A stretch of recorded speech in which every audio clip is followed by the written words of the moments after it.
One evening, my daughter sent me a short message that broke my heart, telling me not to come to her wedding and saying that her future husband didn't want me there and that I was no longer part of their life. I quietly canceled everything I had planned and tried to accept it, but the very next morning she was standing at my door holding back tears, and for a moment it felt like I could breathe again. Before I continue, please support this story by liking the video, listening until the end, and telling me in the comments which city you're watching from so I can see how far this story has reached. For 32 years, I believed I had built a steady and peaceful life, and my daughter Emma was the center of it. I raised her by myself after her father left when she was just a toddler, worked long shifts at the hospital, saved every bit I could and made sure she could finish college. She did wonderfully, graduated at the top of her class in marketing, found a good job in Boston, and I couldn't have been prouder. My own life was quiet but comfortable, with my little house in Connecticut, my garden, and a book club that met every Thursday. Emma used to call me every Sunday and we would talk for a long time about her work, her friends, and her plans, and I would listen, give advice only when she asked, and send her small care packages. That was our normal and it felt perfect. Then about 6 months ago she mentioned a man named Jake, saying he was just someone from work and that they had only gone for coffee a few times. At first I thought nothing of it and was happy she had met someone, but I noticed her voice was more careful and distant than before. When I asked if I could meet him, she said maybe later and told me they were taking things slowly, but slow quickly turned into fast. In just a short time they moved in together and soon after that they were engaged, yet I still hadn't met him. Every time I suggested visiting, there was always a new excuse, like being too busy or having travel plans or fixing up the apartment. I tried to convince myself not to interfere because young couples need space, and I didn't want to be a controlling parent. But when she finally sent me a photo of them together, something didn't sit right with me. Jake looked successful and well-dressed, but his smile felt cold, and although his arm was around Emma, she looked quieter and less like herself. I told myself I was imagining things and that all that mattered was that she was happy, even though deep down, I couldn't shake the feeling that something was wrong. The wedding was set for June and was supposed to be a small and quiet celebration in the Bahamas with only close family and a few friends, or at least that's what Emma told me. I was excited and booked my flight right away, started looking for a proper dress, and even offered to help pay for whatever was needed, from the place to the decorations. She agreed without hesitation because I was her mother and that's what I had always done. In March I sent the first large payment for the resort, and in the months that followed I sent more money for food, photos, and flowers, and each time she thanked me, though her messages felt short and distant. I kept telling myself she was just under pressure and that everything would feel normal again once the wedding was over. Then one Tuesday evening while I was working in my garden, my phone buzzed with a message from Emma, and for a moment I felt relieved, thinking she finally wanted to talk. But when I read the words, my heart dropped, because she told me not to come to the wedding and said her future husband didn't want me there and that I was no longer part of their life. I read the message again and again, hoping I had misunderstood, but the meaning stayed the same, and my hands began to shake as I tried to call her, only to reach silence every time. I sent her a message asking what was wrong and begging her to talk to me, but she never replied. I sat there in my garden, staring at nothing, trying to understand what I could have possibly done wrong, because our last conversation had been calm and ordinary with no sign of trouble at all.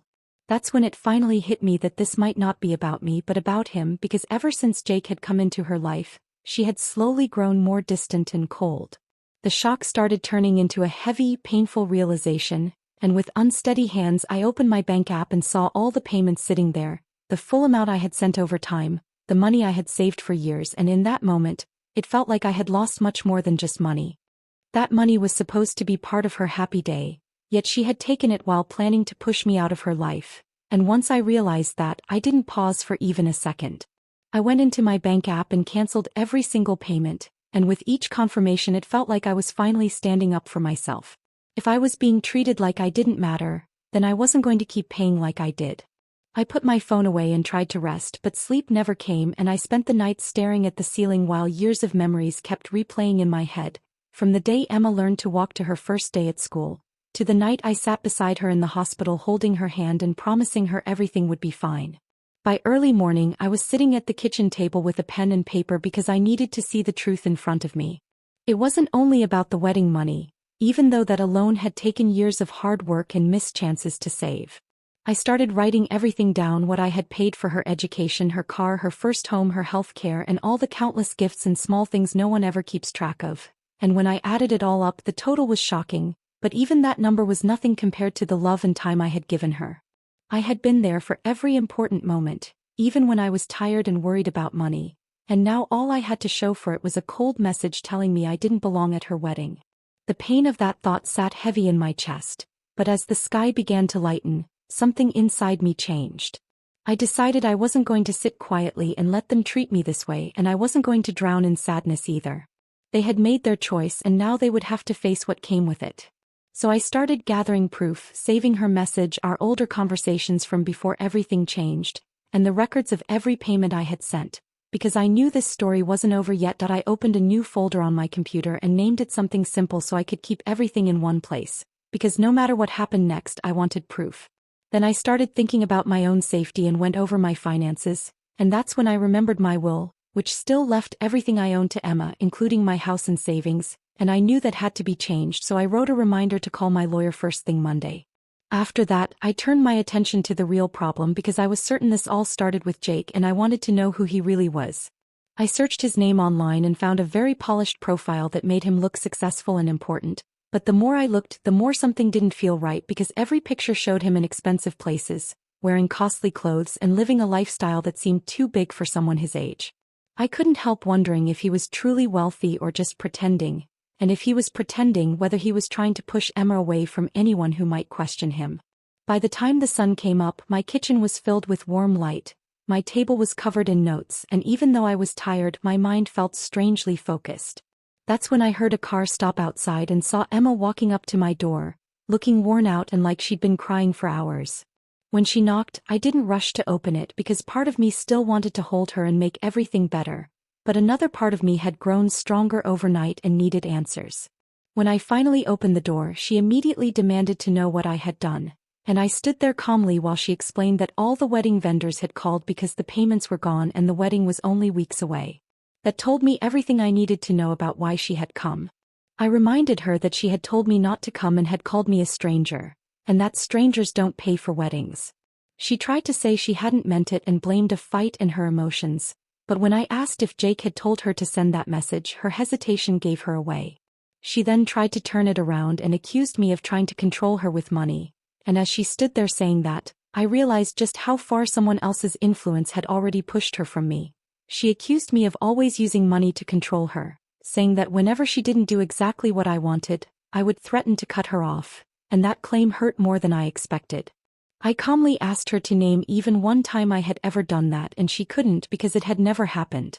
I told her that I had given her everything I had for her whole life and had only ever asked for basic honesty and respect in return, and then I showed her the message she had sent and asked her to read it out loud. As she slowly read the words, her voice broke, and I asked her whether people say things like that only in anger or whether those words come from thoughts that have been there for a long time. She cried and tried to say it wasn't fair, but I reminded her that what truly wasn't fair was raising her alone for decades and then being pushed aside like I didn't matter, and paying for a wedding I wasn't even welcome to attend. She quickly said that I was invited and that both she and Jake wanted me there. But when I asked what the problem really was, she finally admitted that he was worried I might embarrass them in front of his family. That was when I understood the real issue, that I didn't fit into the image he wanted. And when her phone rang and I saw his name, I watched her change while she talked to him, going from upset to nervous to quietly agreeing with everything he said. After she hung up, she begged me to put the payments back and promised we could talk about everything later, explaining how embarrassing it would be to cancel the wedding. But when I asked her a simple question about whether I would truly be welcome there, she couldn't give me a clear answer. That hesitation told me everything. When she asked why I was doing this and accused me of ruining her life, something inside me became very clear and very calm, and I told her that I wasn't destroying anything, I was simply no longer paying for a life that didn't include me. When she asked if that meant I was done with her, I told her quietly that she had already made that choice and I was just finally accepting it. After I closed the door, I could still hear her crying and begging, but I forced myself to walk back to the kitchen and sit down with my notes, because I knew if I gave in, nothing would ever change. My phone started ringing a few minutes later, and even though I saw her name on the screen again and again, I didn't answer, and when the messages came, saying she loved me and that we could fix everything, I put the phone on silent and made myself some tea, even though my hands were shaking. By then my mind was clear and I knew exactly what I had to do. On Monday I went straight to my lawyer, a man who had helped me for many years, and when I told him I wanted to remove Emma from my plans, even he was surprised and asked if I was truly sure. I showed him everything, the message, the payment records, and the way things had changed, and after reading it all he agreed to help me set things up so I would stay in control of my assets and decide where they would go. I chose to create a protected fund for any future grandchildren so they wouldn't suffer for their mother's choices, but only receive it when they were grown, and the rest would go to charity and to a scholarship at the same college Emma had attended. A few days later the papers were signed and just like that she went from inheriting everything to inheriting nothing. But I still couldn't shake the feeling that something was deeply wrong, so I kept digging into Jake's background, and what I found was frightening. He wasn't just chasing success, he was buried in debt, had moved constantly, and had a pattern of getting close to women from wealthy families before things suddenly fell apart. That's when the awful truth became clear to me, that he wasn't with Emma because of love, but because he believed she came with money, and realizing that my daughter was being used in this way made my heart ache more than anything else that had happened. I was sorting through my notes one Thursday afternoon when someone began hitting my front door so hard it sounded like they wanted to break it down, and when I looked outside, I saw Jake's car in my driveway and knew exactly what was coming. When I opened the door, both of them were standing there, Emma looking tired and scared, and Jake looking angry before he even spoke. He didn't bother being polite and stepped inside as if he owned the place, but I stopped Emma and told her they couldn't just walk into my home without being invited. That only made him angrier, and he snapped that this was the house Emma was supposed to inherit, and that we needed to talk about what he called my little trick.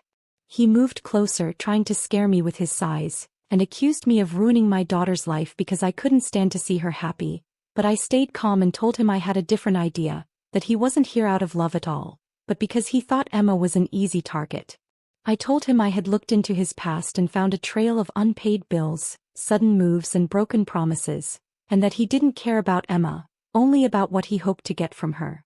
When he tried to laugh it off, I asked him to explain why Emma had never met his family before, why he wanted a wedding far away from everyone, and why I was pushed out the moment I started asking questions. Emma turned to him, confused and shaken, and when he tried to say I was lying, I showed them the records I had saved, including proof of his past and stories about his earlier failed engagements. Emma's face drained of color as she read, and when she whispered that he had told her she was the first woman he had ever planned to marry, his calm finally cracked for a second before he tried to pull her away and call me the problem, but this time she didn't follow him and pulled her hand back instead. That he finally admitted it right in front of her, saying he had only pretended to care about family to keep her calm and that he never wanted me at the wedding at all. And when those words came out of his mouth, Emma looked at us both with tears running down her face before turning and running outside. Jake pointed at me and said this wasn't over and that he would fix everything and leave me with nothing, then stormed out after her, and I watched from the window as they argued in the car before speeding away. When the house went quiet again, my legs felt weak and my heart was racing so hard I thought I might collapse, because I finally understood how dangerous he really was. Not in a loud or obvious way but in how he twisted words and tried to bend reality. I knew I needed to get away for a little while, so I called my friend Patricia, and she told me to come stay at her cabin right away and rest as long as I needed. I packed a small bag and left within the hour, and for 3 days I didn't even look at my phone, choosing instead to walk in the woods, read by the lake and let my nerves slowly settle. When I finally turned my phone back on, it was full of missed calls and messages, and reading them felt like watching a careful game of pressure and persuasion, with Jake suddenly acting polite and apologetic, and Emma begging me to give him another chance and to talk things out. They suggested delaying the wedding, then invited me to dinner, and then started asking where I was and why I wasn't answering, and as I sat there with my coffee in the quiet morning light, Patricia looked at me and said they were scared, and when she asked what I planned to do, I told her nothing at all. And she smiled and said that sometimes the best move is to let people sit with the mess they've made. Patricia really had shaped the way I handled life, and I often remembered how strong she'd been, raising her children on her own while building her career and never allowing anyone to push her around, and she reminded me that people like Jake don't give up easily when they feel trapped. She asked the most important question of all, what he was actually trying to get, and we both knew the answer was that as long as Emma stayed unsure, he still had a chance to fix things in his favor, either by winning me over or by turning her completely against me. That made me careful but also calm, and when I returned home later that day, my house felt quieter but also more truly mine, and I knew I wasn't going to let anyone force me out of my own life. I sent Emma one short message telling her I loved her but wouldn't accept a relationship built on lies, and that when she was ready to talk honestly I would be there, but until then I needed distance. She replied quickly asking to talk, but I told her not yet, not until she was ready to really listen. Over the next few days the pressure began in different forms, first with expensive flowers, then with a fancy gift basket, both of which I gave away without keeping, and finally Jake came by himself and left an envelope at my door. Inside was a check for the exact amount I had spent and a long note saying he wanted to start over and prove himself and even offering to take me out to lunch. But as I held that envelope in my hands, I knew this wasn't about kindness at all, it was about trying to buy back control. I stared at that check for a long time, because it was even more than what I had spent, and I understood exactly what Jake was trying to do, which was to impress me, look generous and turn the situation into something where I would owe him instead. It was clever, I'll admit that, but it didn't change anything. I tore the check into pieces, put them in an envelope and sent it back with a short note saying I couldn't be bought. That weekend I finally went back to my book club, and the moment I sat down, my friends could tell something had been weighing on me, so I told them the whole story. They listened without interrupting, and when I finished they reminded me that standing firm didn't make me cruel, it made me honest. One of them said that giving in would only reward bad behavior, and another gently told me that even if I lost my daughter for a while, I shouldn't lose my self-respect, and those words stayed with me. They also pointed out something important, that Emma was still calling and texting, which meant part of her already knew something wasn't right. That night when Emma called again I almost ignored it, but I answered and she asked if I had received Jake's check. When I told her I had sent it back she was quiet for a moment and then asked why, saying they were only trying to fix things. I told her softly that forgiveness doesn't work like a purchase, and when she started crying and asked what I wanted from her after all the apologies and gifts, I told her the only thing I truly wanted was for her to open her eyes and really see what was happening.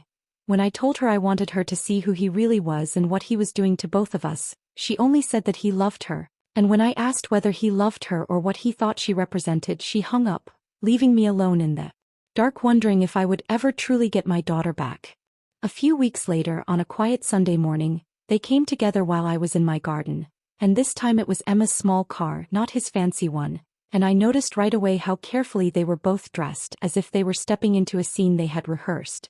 They looked calm and pleasant, like a picture-perfect couple coming to make peace, and when they asked to talk, I agreed and we sat at the same patio table where Emma and I used to eat breakfast when she was a child.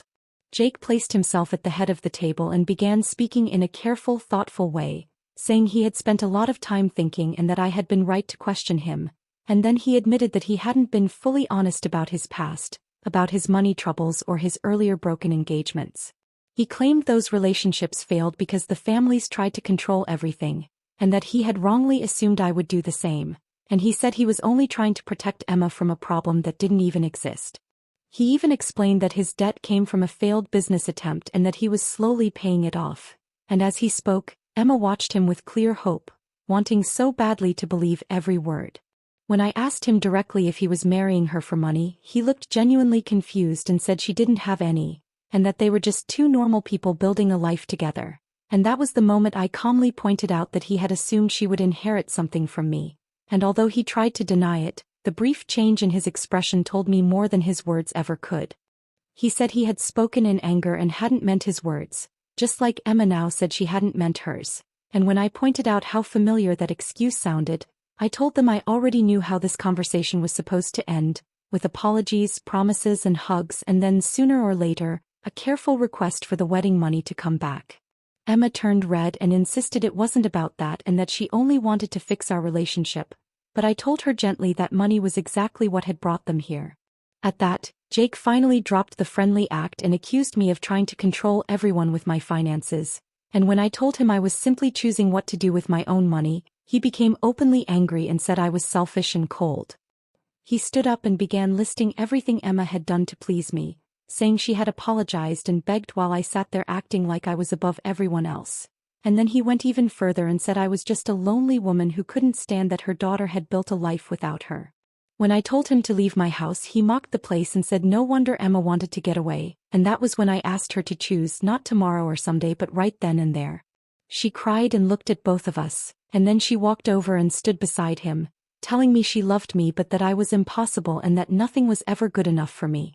She listed all the times she felt I had pushed her to do more or be more, and although her words hurt, I knew they came from years of my worrying and wanting the best for her, not from a lack of love, and I told her that everything I had ever said or done came from wanting her to have the best life she could.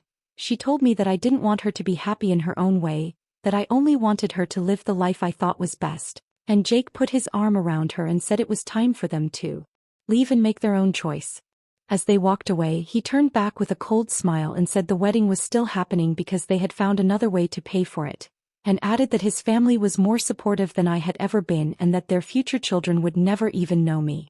The words hit exactly where he knew they would, and for a moment, fear rushed through me as I stood alone in my kitchen after they left, shaking and wondering if I had just destroyed my last chance to keep my family together. But then I remembered the look on his face when he lost control, and I knew in my heart that something was deeply wrong and that Emma was making a painful mistake she would have to see for herself. I sent a short message to Patricia telling her what had happened, and her reply reminded me that staying strong was the right thing to do. I tried to return to my normal life and even went back to my garden, but the wedding date kept staring at me from the invitation still stuck on my refrigerator, and I wondered how I would get through that day. Then the afternoon before the wedding, my phone rang from a number I didn't recognize, and a woman named Caroline told me she had once been engaged to Jake and that seeing his name again made her feel sick. She said he had ruined her life, and as I listened, my heart sank because I realized this wasn't just a bad feeling anymore, it was a pattern, and when I asked her to tell me everything, I already knew her story was going to sound far too familiar. Caroline told me that Jake had seemed confident and exciting at first and had rushed her into an engagement in less than a year, with a small but costly wedding planned at a beach resort. Everything changed when her father became seriously ill and the family's finances suddenly became uncertain, and almost overnight Jake grew cold, started finding reasons to argue and acted like a stranger. Just days before the trip, he ended the engagement and later claimed she was too emotional to handle marriage, even though she soon learned he had already moved on to another woman from a well-off family. She said this wasn't just bad luck but a pattern, and that she had found at least 2 other women with the same story, where he got close, made promises, and disappeared the moment the money was no longer guaranteed. She told me she had been watching Emma's posts online and recognized the same warning signs, including how I had slowly been pushed out of their lives, and said she had collected messages, records, and statements that clearly showed what he was doing. When she sent me the proof, I could see it was detailed and impossible to deny, and when I asked what she wanted to do, she said she only wanted to stop him before he hurt someone else. That's when a bold idea came to me and we decided to go together even though it was risky, expensive, and there was no promise Emma would listen. We took an overnight flight and arrived the morning of the wedding, rented a car and drove straight to the resort, a beautiful place that felt completely wrong under the circumstances. Sitting in the parking lot, we wondered how we would even get inside, and finally agreed we would walk in like regular guests, knowing they wouldn't question us until it was too late. Once we agreed that the only way was to already be inside before anyone noticed us, we walked in like we belonged there, and to our surprise it worked because the resort was so large and full of different events that no one paid us any attention. We blended in with another group, followed the signs, and soon found the beach pavilion where the ceremony was set up with white chairs and flowers everywhere, and guests were already gathering. I recognized some of Emma's old college friends and even saw Jake's parents, who looked exactly like I had imagined, polished and well-to-do, and then I spotted Emma nearby, getting ready, and my chest tightened because she looked beautiful, innocent, and far too young for what was about to happen. Caroline asked when we should speak up, and I told her we would do it during the part of the ceremony where they ask if anyone objects, because the situation itself was already dramatic enough. We stayed at the back as the music started and I watched Emma walk down the aisle on the arm of her old mentor, since her father was gone and I was no longer part of her life, and that realization hurt more than I expected. Jake stood at the front looking calm and confident, saying all the right words, until the officiant reached the moment where objections are invited, and that's when both Caroline and I stood up. Emma turned pale when she saw me, and I told her clearly not to marry him and said that he had done this to other women before. Caroline then said her name and explained she had been engaged to him years ago and that he had left when her family's money was no longer certain, just as he would do again. The guests started whispering, Jake's parents looked stunned, And as we walked closer I said we had proof, including messages and records from several women. Jake tried to interrupt but I warned him not to make things worse, and when Emma begged him to deny it he hesitated just long enough to show his true self, then suddenly turned and ran off the pavilion and across the beach, leaving behind nothing but silence and shock. Emma sank into a chair, shaking and crying, and I hurried to her side, wrapping her in my arms as she sobbed, "I'm so sorry, Mom. You were right about everything." I held her tight and whispered, "I know, baby. I know." Behind us, the resort descended into chaos. Guests murmuring in shock, staff confused, Jake's parents demanding answers, but none of that mattered. My daughter was safe. Jake didn't get far. Resort security caught him trying to check out an hour later, and Caroline had already alerted the local police after spotting a stolen credit card he'd used for wedding expenses. He was detained immediately, and his parents, mortified and clearly unaware of his past, flew back to London. The wedding unraveled, deposits were refunded, and Emma sat in her suite, still in her dress, staring blankly while Caroline and I stayed with her. "I can't believe I almost married him," she whispered. "I can't believe I let him turn me away from you." Caroline reassured her gently, "You weren't stupid. You were manipulated by a professional, that's all." Emma looked at me, tears streaming, and said, "I said terrible things, hurt you. Can you forgive me?" I pulled her close and whispered, "Already done, always done." We stayed in Nassau for 3 more days, talking, laughing, crying, revisiting her childhood, my divorce, and the mistakes we'd made, and slowly began to heal. Back home I went to see Robert Chin. "I want to reinstate Emma as my beneficiary." "Full inheritance," I said. Her head shot up, voice trembling. "Mom, no. I don't deserve it." I smiled. "Love isn't about deserving. It's about choosing. And I choose you always." But our work wasn't finished. Caroline had been gathering evidence for years, and now, with Emma's testimony, the district attorney in Boston charged Jake. He was extradited, facing fraud cases in 3 states. The investigation revealed 5 more victims, 7 women in total, and over $200,000 stolen. 8 months later, the trial concluded. Emma and Caroline testified with calm, unwavering strength, and the jury convicted Jake on 14 counts. The judge sentenced him to 6 years in prison with full restitution. As he was led away, he glanced at Emma one last time. She didn't flinch, didn't speak, and didn't owe him anything. Afterward, Emma and I went to dinner.